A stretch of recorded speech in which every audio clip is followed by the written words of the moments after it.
జగన్మోహన్ రెడ్డి కుర్చీ మడత పెడతాడంట. ప్రజలే మడత పెడతాను, నేను ఊరికే వదిలే పరిస్థితి లేదు. ఏదన్నా కూడా నీ కుర్చీ అయిపోయింది, నీ కథ అయిపోయింది, నీకు ఏమి లేదు.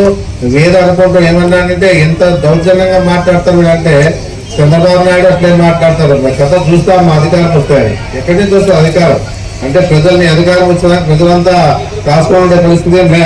ఏదన్నా కూడా ఆయన ఎర్రబుక్క పెట్టాడంట, ఎర్రబుక్క పెట్టి లిస్ట్ రాస్తా ఉన్నాడు అందరు లిస్ట్ రాసి ఏం చేస్తాడు? ఏమైనా పీకేగా ఉందా ఆయన? ఏదున్నా యూత్లే ఎవరు కూడా ఊరికే ఉండే పరిస్థితి ఏం లేదు. ఏం పోయింది ఇంత ఎప్పుడు పోతుందో ఊపిరి తెలియదు మనకి. ఈ పరిస్థితుల్లో ఎవరు భయపడే పని ఏమి ఉండదు మనకి. ఎట్లా కూడా ఏదన్నా మళ్ళీ చేసుకుంటాం కానీ 14 ఏళ్ళు పరిపాలించినప్పుడు ఏం చేయకపోయినట్టు మళ్ళీ నీకు అధికారం వస్తే ఏం నువ్వు చేసేది ఏముంటాయా? ఏదున్నా కూడా ఇలాంటివన్నీ కూడా భయప్రాంతాలు చేయొద్దు. కానీ నువ్వు ఎవరు చెప్తే కూడా భయపడే వాళ్ళు ఎవరు లేరుడా. ఏది చేస్తావు నువ్వు ప్రజలకు ఏమి ఇస్తావని చెప్పేసి కానీ నువ్వేదున్నా కూడా జగన్మోహన్ రెడ్డి దృష్టిలో పెట్టుకుని ఇష్టానుసారంగా ఆంధ్రజ్యోతి, ఈనాడు, టీవీ5 ఇవన్నీ ఏ విధంగా ప్రచారం చేస్తామో మనం చూస్తా ఉన్నాం. అందుకే ఇలాంటివన్నీ కూడా ప్రచారం కూడా నమ్మడంలే. ఎందుకంటే ఇవన్నీ కూడా అబద్ధాలని చెప్పేసి ప్రజలు తెలుసుకున్నారు. కాబట్టి ఎలాంటి ఇబ్బంది లేకుండా ఈరోజు జగన్మోహన్ రెడ్డి సపోర్ట్ చేసి నిలబడ్డారంటే ఆయనలో ఉన్నటువంటి గొప్పతనం ఉంది. ఇప్పించిన పేదల మీద ప్రేమ ఉంది. బీసీ మైనార్టీని పైకి తీసుకురావాలా, 70% వాళ్ళకి రిజర్వేషన్ అన్ని విధాలుగా సహకరించి రాజకీయంగా కానీ ఉద్యోగపరంగా ఇచ్చి పైకి తీసుకురావాలని ఆలోచన ఉంది. ఏదున్నా ఈరోజు గుర్తింపు ఇచ్చిన పరిస్థితి ఈ రాష్ట్రంలో ఉందని చెప్పేసి మనం చూస్తా ఉన్నాం. మనకి మెడికల్ కాలేజ్ ఇచ్చినాడు. ముఖ్యంగా జగన్మోహన్ రెడ్డి మన అలివాణ పిల్లవాడు చెప్పినాడు మెడికల్ కాలేజ్ చాలా ఇంపార్టెంట్. ఎందుకంటే మన పేదవాళ్ళు మన వాళ్ళంతా కూడా అక్కడికి పోయి కర్నూలుకు పోయి ఏదైనా చేసుకోవాలన్నా ఆరోగ్యపరంగా ఇబ్బంది పడే పరిస్థితి లేకుండా మా మాట మీద జగన్మోహన్ రెడ్డి గారు సార్ ఇట్లా వచ్చినా నాకు మెడికల్ కాలేజ్ ఒకటి ఆధార్లో కావాలో వెనకపల్లి ప్రాంతం అని చెప్పేసి చెప్పింది. వెంటనే ఇమ్మీడియట్ గా శాంక్షన్ చేసి ఈ రోజు నెక్స్ట్ ఇయర్ కి 25కి ఓపెన్ చేసే పరిస్థితులు చేస్తా ఉన్న పరిస్థితి ఒకటి. నెక్స్ట్ బైపాస్ రోడ్ కూడా కావాలి సార్. ఆ రోజులో రాజశేఖర రెడ్డి గారు బైపాస్ రోడ్ చేసినాడు. ఒక బిట్టు మాత్రమే వినిగింది. 10 ఏళ్ళ పరిపాలన, 14 ఏళ్ళ పరిపాలనలో రాజశేఖర రెడ్డి తర్వాత ఒక్క పని చేయని వాళ్ళు ఎవరైనా ఉన్నారంటే తెలుగుదేశం పార్టీ వాళ్ళు. అదొక్క బిట్టు బైపాస్ రోడ్ చేసింటే ట్రాఫిక్ సమస్య అనేది ఉండేది కాదు. మళ్ళా మన ద్వారానే మన చేతుల మీద కానీ ఆ కార్యక్రమాన్ని మళ్ళీ జగన్మోహన్ రెడ్డి గారు సెంట్రల్ గవర్నమెంట్ తో మాట్లాడి మనకి సహకారం ఇస్తున్నానికే అది కూడా త్వరలో స్టార్ట్ అయిపోయింది. అది కూడా ఆల్రెడీ టెంకాయ కొట్టేసిన మొదలు పెట్టారు, మిషనరీ దించినారు. అది కూడా స్టార్ట్ అయిపోయి దాని సమస్య అనేది లేకుండా మనకు పోతా ఉందని చెప్పేసి కూడా జరుగుతా ఉంది. దాదాపుగా 10,000 మందికి అంటే టౌన్ లో 10,000 మందికి పేదలు సహకారం ఇచ్చిన పరిస్థితి. రాష్ట్రంలోనే 31 లక్షల మందికి స్థలాలు కేటాయించిన పరిస్థితి, ఇళ్లు కట్టించే పరిస్థితి. ఈ యాదవ్లో 10,000 మందికి స్థలాలు కేటాయించిన పరిస్థితి. యాదవ్ టౌన్ లో ముఖ్యంగా పల్లెల్లో కూడా చాలా మంది కూడా చాలా గ్రామాల్లో భూములు అమ్మేవాళ్ళు. ఏదైనా అడిగితే కూడా భూములు అమ్ముతామనే వాళ్ళు కూడా ఎవరు లేని పరిస్థితుల్లో, రైతులంతా ఉన్న పరిస్థితుల్లో ఎక్కడైతే వీలుందో అక్కడ భూమి కొనుక్కొని చాలా మంది కూడా స్థలాలు కేటాయించే పరిస్థితి చేశాం. అదే టిట్కో ఇల్లు కూడా పూర్తి చేసి జగన్మోహన్ రెడ్డి గారు టౌన్ లోన ఫ్రీగా ఇచ్చినాడు. అదే చంద్రబాబు నాయుడు అయితే నెలకు 3,000 కట్టాలి, 20 ఏళ్ళు కట్టాలి. అదే జగన్మోహన్ రెడ్డి కాబట్టి పేదలను దృష్టిలో పెట్టుకున్నాడు కాబట్టి జగన్మోహన్ రెడ్డి ప్రభుత్వం ద్వారా టిట్కో ఇల్లు డబ్బులు కట్టేసి ఆ స్థలాన్ని రిజిస్టర్ చేసి ఇచ్చి మీరంతా కూడా ఎలాంటి ఇబ్బంది పడాలని చెప్పేసి ఉద్దేశంతో జగన్మోహన్ రెడ్డి టిట్కో ఇల్లు కూడా ఫ్రీగా రిజిస్టర్ చేసి ఇచ్చే పరిస్థితి కూడా చేసే పరిస్థితి ఉంది. ఇవన్నీ కూడా ఇళ్ళు కట్టించే పరిస్థితి ఉంది. ఇవన్నీ కూడా ఎంత మంచి ఆలోచనలు అంటే ప్రతి పేదవాడు బాగుండాలా అనే ఆలోచన, ప్రతి సొంత ఇంటికి నెరవేరాలని చెప్పేసి ఆలోచన ఉన్నటువంటి వ్యక్తి జగన్మోహన్ రెడ్డి గారు. ఇంకా చాలా చోట్ల చాలా మంది చాలా గ్రామాల్లో చూసినప్పుడు స్థలాలు లేవనే పరిస్థితి వస్తూ ఉంది. ఎవరైనా మీరు కూడా చెప్పండి, భూములు అమ్మితే కొనేకి రెడీగా ఉన్నాం, వాళ్ళు సహకరించే రెడీగా ఉన్నాం. ఎందుకంటే గ్రామాల్లో కూడా జనాభా పెరుగుతుంటారు కాబట్టి వాడిని సహకరించేదానికి రైతులు సహకరిస్తే తప్పకుండా కొని కానీ స్థలాలు కేటాయించి వాళ్ళకి ఇల్లు కట్టించే బాధ్యత కూడా మన ప్రభుత్వం తీసుకుంటుంది, మన జగన్మోహన్ రెడ్డి గారు తీసుకుంటారని చెప్పేసి కూడా మీ అందరికి ధైర్యంగా చెప్పండి అని చెప్పేసి మీ అందరు కూడా చెప్తా ఉన్నాను. ఏదో కల్లిపుల్లి మాట వచ్చేసి రేపు ఎలక్షన్లో డబ్బుతో ఉంటామని ఆలోచన బాగా తెలుగుదేశం పార్టీ వాళ్ళకి ఉంది. ఏదన్నా ఈ రోజు ఉండే పరిస్థితుల్లో వాలంటీర్లు కూడా లోపరుచుకొని ఏదన్నా వాళ్ళ సహకారం తీసుకొని ఓట్లు వేసుకునే దానికి కూడా ప్రయత్నాలు చేసే ప్రయత్నం చేస్తారు. తెలుగుదేశం వాళ్ళు గ్యారంటీగా చేస్తారు. అలాంటి వాళ్ళకి మనం బుద్ధి చెప్పాలని చెప్పేసి కూడా మీ అందరూ చెప్తాను. అంటే వాలంటీర్ అంటే ఎంత విలువ అనేది వాళ్ళకి తెలియాలి, ఏది కూడా లంఘ్యలేదని చెప్పేసి. ఈరోజు జగన్మోహన్ రెడ్డి గారే మీ సేవా మిత్రకే 15,000 ఇస్తా ఉన్నాడు. ఇంతకింటే వాళ్ళు ఎంత ఇస్తారు ఎలక్షన్ లో? ఏ వాలంటీర్కి ఎంత ఇచ్చారో 2,000 ఇచ్చారు, 3,000 ఇచ్చారు. ఒక మనిషికి ఈరోజు జగన్మోహన్ రెడ్డి గారు 15,000 సేవా మిత్ర ఇస్తా ఉన్నారంటే ఆయనలో ఉన్నట్టు మనిషి ఎలక్షన్ లో ఇచ్చేది కాదు. ఎలక్షన్ ముందే ఈ కార్యక్రమాలన్నీ పెట్టి మీ అందరికి అందిస్తామనంటే మీ గౌరవాన్ని ఏ విధంగా చూస్తున్నాడో మీరు గమనించుకోవాలి. మీరు అంతా కూడా ఎంత గౌరవిస్తామని వాలంటీర్లు అనేది ఏ విధంగా సెల్యూట్ చేసినాడు చంద్రబాబు మన జగన్మోహన్ రెడ్డి గారు సెల్యూట్ చేశాడు మీకంటే మీలో పనితీరు ఏ విధంగా ఉందో అర్థమవుతా ఉంది. ఈరోజు పేదోళ్ళకి ముస్లింలకి ఈరోజు అందరూ కూడా ఈరోజు పొద్దున్నే పోయి వాళ్ళు గడపడ పోయినప్పుడు అడిగిన మీ అమ్మ వాళ్ళు అంతా బాగా పనిచేస్తా ఉన్నారంటే ఎవరు కూడా ఎవరో ఇద్దరు మీద కంప్లైంట్లు కానీ మిగతా వాళ్ళందరూ కూడా బాగా పనిచేస్తా ఉన్నారు. పొద్దున్నే వచ్చి పెన్షన్ ఇస్తా ఉన్నారు. ఏదన్నా సమస్యలు ఉన్నా కూడా వాళ్ళు వచ్చి తిరిగి మాట్లాడిపోతా ఉంటారని చెప్పే విషయాన్ని చాలా చోట్ల చాలా మంది వాలంటీర్లు కూడా బాగా పనిచేస్తా ఉన్నారనేదే వాళ్ళు చెప్పడం జరిగింది. గ్రామాలు కూడా ఎవరో ఇద్దరు ఆ గ్రామాల్లో ఉంటారో అలాంటి వాళ్ళు కూడా మనం కూడా తొలగించి వేరే వాళ్ళు పెట్టే పరిస్థితులు చేస్తా ఉన్న పరిస్థితులు చూస్తా ఉన్నాం. అందుకే ఈ రోజు ఈ పరిస్థితుల్లో జగన్మోహన్ రెడ్డి గారు రాష్ట్రం ముందుకున్న పరిస్థితి మన ఆదాయాన్ని ఏ విధంగా పెంచుకోవాలని చెప్పేసి పరిస్థితి చూస్తా ఉన్నాడు. ఎందుకంటే చాలా మంది నిరుద్యోగులు మాకు ఉద్యోగాలు లేవని చెప్పేసే పరిస్థితుల్లో చాలా మంది ఉన్నారు. అది ఎందుకంటే ఈ రోజు 5 ఏళ్ల పరిధిలో ఉద్యోగాలు వస్తాయి అంటే ఉద్యోగాలు ఇచ్చినాడు. ఎంతమందికి ఇచ్చినాడు? 1,25,000 మందికి ఉద్యోగాలు ఇచ్చినాడు సచివాలయ ఉద్యోగస్తులకి. మీకు దాదాపుగా 3 లక్షల మందికి మీకు అవకాశం కల్పించినాడు. ఇదే వాలంటీర్లకి త్వరలోనే మళ్ళీ మన గవర్నమెంట్ వచ్చిందంటే మీకు ఏ స్థాయిలో ఏ విధంగా మీకు గౌరవం ఉంటుందో చూసుకోండి అని చెప్పేసి కూడా నేను చెప్పడం జరుగుతా ఉంది. ఎందుకంటే ఇది ఆషామాషిగా చెప్పేవాడు కాదు. జగన్మోహన్ రెడ్డి గారు మీ మీద ప్రత్యేకమైన దృష్టి పెట్టినాడు. వచ్చే గవర్నమెంట్ లో మీకు కూడా ప్రభుత్వం ద్వారానే మంచి గౌరవం ఇచ్చే పరిస్థితి మీకు ఉంటుందని చెప్పేసి కూడా ఈ సభాముఖంగా మీ అందరూ కూడా నేను తెలియజేస్తా ఉన్నాను. ఏదున్నా కూడా మీరు మీ ఫలితాన్ని ముందుగా బాగా కొనసాగించి ప్రతి పేదవాళ్ళ సహాయశాఖలు అందిస్తూ ఈ రోజు అందరూ కూడా మీరు అందుబాటులో ఉంటూ ఈ ప్రభుత్వానికి ద్వారా వచ్చే కార్యక్రమాలన్నీ కూడా ముట్టిస్తూ అదే కాదు జగన్మోహన్ రెడ్డి మంచి పేరు తీసుకొచ్చే విధంగా మీరు పనిచేస్తూ ఈరోజు ముందుకు పోవాలని చెప్పేసి మీ స్వతహాగా మీరు ఆలోచన చేసుకోండి. ఏ నాయకుడు కానీ ఏ కార్యకర్త కానీ ఈరోజు ఉండే పరిస్థితుల్లో వాళ్ళు ఉన్నారు కాబట్టి ఈ ప్రభుత్వం ఈరోజు వచ్చింది. పార్టీ నాయకులు కార్యకర్తలు బాగా ఇష్టపడినారు కాబట్టి గతంలో ఈరోజు పార్టీ ఈరోజు జగన్మోహన్ రెడ్డి ముఖ్యమంత్రిగా మేము ఎమ్మెల్యేగా 3 సార్లు అయినా అంటే ప్రతి వారు పార్టీ పరంగా పనిచేశారు కాబట్టి ఈ రోజు కూడా మన వాళ్ళు ఎవరు కూడా గతంలో కూడా పార్టీ కార్యకర్తలు కానీ నాయకులు కూడా ఓ పార్టీ మార్చలే. ఇంకా తెలుగుదేశం పార్టీ వాళ్ళన్నా మన పార్టీలోకి వచ్చారు కానీ మంత్రి వచ్చి మన వాపసు పోయిన వాళ్ళు ఉన్నారు. కానీ నేను ఒకటే చెప్తాను, మన పార్టీ నాయకులు పార్టీ కార్యకర్తలు ఉన్నారు కాబట్టి ఈరోజు ఇంత ఇదిగా ఈరోజు మనం ఉండగలుగుతామని చెప్పేసి. ఎందుకంటే వాళ్ళ సేవలు కూడా గతంలో నా కార్యకర్త నాయకులు బాగా పనిచేసి ఏ ఒక్కరికి భయపడకుండా ఎన్ని కేసులు తెలుగుదేశం వాళ్ళు పెట్టినా వెనకడికి వేయకోకుండా ముందు నిలబడి మనకు అండగా నిలబడిన పరిస్థితి కార్యకర్తలు కానీ నాయకులు కానీ చేసినటువంటి పరిస్థితి కూడా ఉంది. ఈ రోజు కూడా నేను కార్యకర్తలకు నాయకులకు ఏ విధంగా చెప్తామంటే ఇలాంటి సమస్యలు ఉన్నా కూడా మేము ఉంటాం. ఏదున్నా కూడా ఈ జగన్మోహన్ రెడ్డి గారు చెప్పినారు మేము అండగా ఉంటామని చెప్పేసి నా మీటింగ్ లో కూడా చెప్పినారు.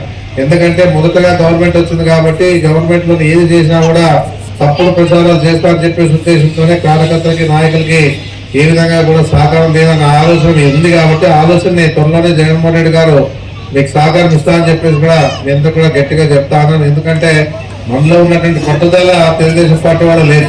ఏదున్నా కూడా ఎంతసేపు ఉన్నా వాళ్ళు వాడుకుంటారు, గెలిచిన తర్వాత మర్చిపోతారు. అధికారం ఉన్నా కూడా ఎవరు సహకారం అందించే పరిస్థితి లేదు. ఆందోళన పరిస్థితి చూస్తే గతంలో ఎమ్మెల్యేగా పనిచేసినంత ఏం చేశారంటే వాళ్ళ పార్టీ పరంగా వాళ్ళ కులానికే పనిచేశారు కానీ ఏ కార్యకర్తకి నాకేం పనిచేయలే. ఎందుకంటే రామారావు మీద అభిమానుల పార్టీలు చాలా మంది ఉన్నారే కానీ రామారావుని వెన్నుపోటు పట్టినారు, రామారావుని చెప్పులతో ఇచ్చినారు, రామారావుని ఏడిపించినారు, రామారావుని లేకుండా చేసినారు. ఈ పరిస్థితుల్లో అలాంటి వాళ్ళు కూడా నమ్మద్దండి తెలుగుదేశం పార్టీ అని చెప్పేసి కూడా నేను చెప్పడం జరుగుతా ఉంది. నేను జగన్మోహన్ రెడ్డి ఒకటే చెప్పినాడు, ఫ్యాన్ ఎక్కడ ఉండాలా, ఇంట్లో సైకిల్ ఎక్కడ ఉండాలా, గ్లాస్ ఎక్కడ ఉండాలా, అంతే. అది గుర్తు పెట్టుకొని ముందుకు పోతే మన పార్టీ మంచి మెజార్టీ వస్తుంది. ఎలాంటి సమస్య లేదు అనుకుంటా ఉన్నారు. ఎందుకంటే తప్పుడు ప్రచారాలు చేస్తా ఉన్నారు కాబట్టి తెలుగుదేశం పార్టీ వచ్చేదట్లా వాళ్ళు క్రియేట్ చేస్తా ఉన్నారు. తెలుగుదేశం పార్టీ వస్తుందేమో అని అట్లా క్రియేట్ చేస్తా ఉన్నారు. ఇవన్నీ కూడా మీడియా ద్వారానే కార్యక్రమాలు చేస్తాం, ప్రజల్లో లేదు. మీడియాతోనే ఆ కార్యక్రమాలన్నీ కూడా వస్తుందేమో అనే పరిస్థితుల్లో ఎవరు భయపడే పని లేదు. గ్యారెంటీగా మా గురువులు చెప్పినారు, మా గురువులు చెప్పిండేది ఖచ్చితంగా జరిగే తీరుతారు. ఏది కూడా ఆదరణ మనమే గెలుస్తాం. గెలిచి గ్యారెంటీగా ముఖ్యమంత్రి అవుతామని చెప్పేసి కూడా మీ అందరూ చెప్పడం జరుగుతుంది. ఎందుకంటే ప్రతి విషయంలో వాళ్ళు చెప్పినారు కాబట్టి నాకు ఎప్పుడు తప్పలే. ఈ రోజు కూడా అదే చెప్పినారు, సీట్లు తగ్గుతాయేమో కానీ జగన్మోహన్ రెడ్డి ముఖ్యమంత్రి 100% అవుతామని చెప్పేసి అలాంటి సమస్య లేదు, దానికి వెనకడికేసే పరిస్థితి లేదు. ఏదున్నా కూడా ఈ 170 టార్గెట్ పెట్టినా కాబట్టి 170 కోసమే ప్రయత్నం చేస్తాం. ఏదున్నా తగ్గేదే లేదు. ఏదన్నా మీ అందరి సహకారం తోడుండాలా. ఇంకా ముందు పరిపాలనలో కూడా జగన్మోహన్ రెడ్డి గారు ముంగా ఎన్ని సంక్షేమ కార్యక్రమాలు ఎంతమందికి సహకారం ఇచ్చేదానికి ఈరోజు ఉంటాడని కూడా గుర్తు పెట్టుకోండి. ఎందుకంటే రైతు భరోసా కింద రైతులకు సహకారం ఇచ్చే పరిస్థితి కాకుండా రైతు పరంగా మొన్ననే మనకు కావాల్సిన అంటే ఎక్కడైతే అసైన్ ల్యాండ్ ఉందో భూములన్నీ కూడా దాదాపుగా మన ఆదోళనలోనే 300 మందికి ఇచ్చాం. ఇవన్నీ కూడా అన్ని గ్రామాల్లో అందరికి తెలుస్తుంది. ఇంకా మిగిలినాయి, ఇంకా కొన్ని వనాలు ఉన్నాయి. వనాలు ఇంకా ఇవ్వలేదు, వనాలు వీలేదు, తాటి వనాలు ఇవ్వలేదు. తర్వాత ఇంకో 2-3 వనాలు లేవు, ఇవ్వాలని కూడా ఇచ్చేదానికి ప్రయత్నం చేస్తామని చెప్పేసి మీ అందరూ కూడా చెప్తాను. ఏదున్నా ఈరోజు రైతుల పరంగా కూడా ఈరోజు అన్ని రకాలుగా జగన్మోహన్ రెడ్డి సహకారం ఇస్తున్న పరిస్థితి ఉంది. విద్య పరంగా వైద్య పరంగా చెప్పే పని ఏం లేదు. అన్ని వర్గాల కూడా ఈరోజు జగన్మోహన్ రెడ్డి ఇచ్చిన తర్వాత 4 లక్షల ఉద్యోగాల్లోన గత నేళ్ళలో ఉండే 4 లక్షల ఉద్యోగాల్లోనే నేను చెప్పిన జగన్మోహన్ రెడ్డి గారు మనం 5 ఏళ్ల పరిపాలనలో 2 లక్షల మందికి ఉద్యోగాలు ఇస్తామని చెప్పేసి ఇవన్నీ కూడా పెండింగ్ ఉండేవని కూడా ఇచ్చినారు. కాబట్టి ప్రతి వారు కూడా సహకారం ఇస్తా ఉన్నాడు, ఇంకా చేస్తా ఉన్నాడు. చేసేదానికి టైం లేదు కాబట్టి జగన్మోహన్ రెడ్డి గారు ఇంకా తొందరగా 55 రోజులు మన డాక్టర్ గారు చెప్పినట్ల 55 డేస్ మనీ ఎలక్షన్స్ లో మునిగి తేలుతా ఉంటాం. మీ అందరి సహకారం తోడుండాలని చెప్పేసి జగన్మోహన్ రెడ్డి ముఖ్యమంత్రి చేయాలనే టార్గెట్ మీరు పెట్టుకొని పనిచేస్తే ఖచ్చితంగా విజయంగా మోపించి రాష్ట్రంలో జగన్మోహన్ రెడ్డి గారు ముఖ్యమంత్రిగా చూస్తామని చెప్పేసి కూడా ఎందుకు తెలియజేసుకుంటూ ఈ రోజు ఈ కార్యక్రమంలో 3కి వజ్ర, 5 మందికి రత్న, మిగతా వాళ్ళందరూ కూడా పెంచి, ఎందుకంటే మామూలుగా 30,000 ఉండింది 40,000 చేశాడు. వజ్రాకి 45 అదే 30,000 ఉండింది 20-30 చేశాడు. అంటే 10,000 పెంచుకుంటూ పోయినాడు. ఇంకా మీకు కూడా మీ సేవామిత్రులు కూడా 10,000 ఉండింది 15,000 చేశాడు. ఏదున్నా ఇవన్నీ కూడా మీరు చేసిందే సేవకి గుర్తించినాడు కాబట్టి ఇవన్నీ వచ్చాయని చెప్పేసి కూడా మీరు గమనించుకొని ప్రతి వారు కూడా బాగా పనిచేసి మీరు కూడా మంచి మెజార్టీ గ్రామాల్లో వచ్చేట్లా ప్రతి వారు కృషి చేయాలని చెప్పేసి సచివాలయం కూడా చాలా చోట్ల కొన్ని కంప్లైంట్లు ఉన్నాయి సచివాలయ ఉద్యోగస్తుల మీద కూడా. ఎందుకంటే ఆడ పోతే పట్టించుకోవడం లేదు, ఆడ పోతే మాట్లాడడం లేదు, ఏదో లెక్కలేనట్లుగా వాళ్ళు ప్రవర్తిస్తామని చెప్పేసి కూడా చాలా కంప్లైంట్లు ఉన్నాయి. సద్వాలు ఈ రోజు మీరు ఉద్యోగాలు వస్తాయంటే మీకు ఒక గుర్తింపు ఇచ్చినారు జగన్మోహన్ రెడ్డి. అంటే మీరు మీ తెలివితో ఎగ్జామ్ రాశారు కాబట్టి ఎవరు కూడా రికమెండేషన్ లేకుండా జగన్మోహన్ రెడ్డి గారు ఈరోజు మీకు ఉద్యోగాలు ఇస్తారని గమనించుకోవాలి. ఎందుకంటే ఆయన రికమెండ్ చేయకుండా మీకు వచ్చిన మెరిట్ మీద ఈ కూడా ఉంటే ఈ విధంగా మెరిట్ చూసి ఎన్ని ఆటంకాలు అయితే కూడా ఎంతమంది చెప్పినా కూడా మెరిట్ కే ప్రాధాన్యత ఇచ్చి ఈ రోజు ముందు పోయినాడు జగన్మోహన్ రెడ్డి గారు కూడా మీకు తెలుసు బాగా. అందుకే ఈ రోజు ఇంతమంది సచివాలయాల్లో ఇంతమంది ఉద్యోగాలు చేయగలుగుతారని కూడా చెప్పడం జరుగుతుంది. మీరు కూడా ప్రతి పేదవాడికి సహకారం ఉండే విధంగా వాలంటీర్లు కూడా మీరు తక్కువ అంటే వాళ్ళు లేకపోతే మనం లేదు, అది గమనించుకోవాలి. వాళ్ళకు ఉండే విలువ ప్రజల్లో ఉంది, వాళ్ళకు ఉండే విలువ మీరు గుర్తించుకొని వాళ్ళు కూడా సక్రమంగా ఎలాంటి ఇబ్బంది లేకుండా నచ్చ చెప్పే విధానం తీసుకోవాలి. మీదేదో జరుగుతాయని చెప్పేసి మనం చెప్పుకునే నేనైనా నువ్వైనా ఇంకోరైనా మనం ప్రేమతో చూసుకొని ప్రేమతోనే వాళ్ళని పనిచేసేట్టు చేసుకోవాలి. కానీ వాళ్ళు ఇలాంటివి వాళ్ళ మీద అపోహలు కానీ ఇప్పుడు మనకు తెలుసు పవన్ కళ్యాణ్ గారు ఏమన్నారు, పెద్ద మాట అన్నాడు. ఎందుకంటే వాలంటీర్లు అంతా బ్రోకర్ల మాదిరిగా ఆయన వర్ణించాడు. ఎంత దారుణమైన మాట మాట్లాడతాడో పవన్ కళ్యాణ్ అనేది మనం చూసాం. అందుకే ఈరోజు వాలంటీర్ల ద్వారా అందరూ కలిసి కేసు వేస్తే ఈరోజు కోర్టు తిరిగే పరిస్థితి వస్తా ఉంది పవన్ కళ్యాణ్ గారికి. ఎందుకంటే చిన్నమాట కాదు, మాట్లాడే వాళ్ళు చిన్నమాట కాదు. ఏదున్నా కూడా ఆ వ్యక్తి ఆ విధంగా పార్టీ పెట్టినోడు ఆ విధంగా మాట్లాడచ్చా, చులకనగా మాట్లాడచ్చా లేదని చెప్పేసి స్వభావం లేదా. ఎందుకంటే సినిమాలో డైలాగ్ కొట్టేది కాదు. ఏదున్నా కూడా ఇంతసేపు ఈ వ్యవస్థ రాజకీయ వ్యవస్థ అనేది తెలియదు. ఎందుకంటే సినిమాలో బాగా ఆర్థికంగా కాబట్టి ఆ విధంగానే ఉంటారు, రాజకీయం పట్టుకుంటా ఉన్నాడు. ఆ విధంగా ఉండే పరిస్థితి లేదు. ప్రజలు వేరే, సినిమాలు వేరే, ప్రభుత్వం రాజకీయం వేరే. ఇవన్నీ గుర్తుపెట్టుకోవాలి. పవన్ కళ్యాణ్ ఏదో పార్టీ పెట్టి స్వభావంగా పోటీ చేసే ధైర్యం ఆయనకు లేదు.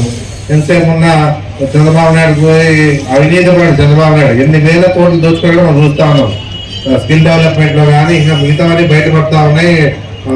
రాజధాని దీంట్లో ఫైబర్ గ్రిడ్ లో కానీ తర్వాత రూట్ మార్చే దాంట్లో కానీ ఎన్ని రకాలుగా దోచుకొని తిన్నాడంటే అన్ని రకాలుగా దోచుకొని తిన్న పరిస్థితి చంద్రబాబు నాయుడు చేస్తే అలాంటి వ్యక్తికి పవన్ కళ్యాణ్ సపోర్ట్ చేసి నేను మీకు అండగా ఉంటా అని చెప్పేసి మాట్లాడిన పరిస్థితి చూస్తామని ఇలాంటి కూడా ప్రజలు గమనిస్తూ ఉంటారు. ఏదున్నా కూడా ఈ రోజే పరిస్థితుల్లో ఎవరైతే బాగా చేస్తా ఉన్నారో ప్రజలు గమనిస్తూ ఉంటారు. అంతేగాని ఇదేదో ఇచ్చేసి సినిమా చూసుకుంటేస్తా అంటే ఒక్క రామారావుతో సాధ్యమైంది. కానీ ఆ రామారావు ఎందుకంటే ప్రజల మనిషి కాబట్టి వర్గాలు లేకుండా బీసీ ఎస్సీ ఎస్టీ మైనార్టీలు కూడా ప్రాధాన్యత ఇస్తూ పేద కుటుంబాలకు ఇస్తూ ముందుకు పోయే పరిస్థితి ఉంది కాబట్టి రైతుల పరంగా నిలబడ్డారు కాబట్టి ఆయన గౌరవం ఇస్తారు.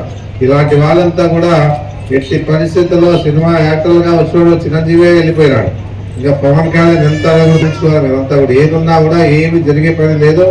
ఏదున్నా ఈ రోజు ఉండే పరిస్థితుల్లో మీరు మన జగన్ ముఖ్యమంత్రిగా తీసుకునే విధంగా మీరంతా కష్టపడాలని చెప్పేసి మనస్ఫూర్తిగా మీ అందరూ కోరుకుంటూ ఏదన్నా ఈ అవార్డుల ద్వారా మీకంతా కూడా జగన్మోహన్ రెడ్డి గౌరవిస్తున్నారు కాబట్టి మీకు నేను కూడా వందనాలు తెలియజేస్తూ సెలవు తీసుకుని వస్తాను.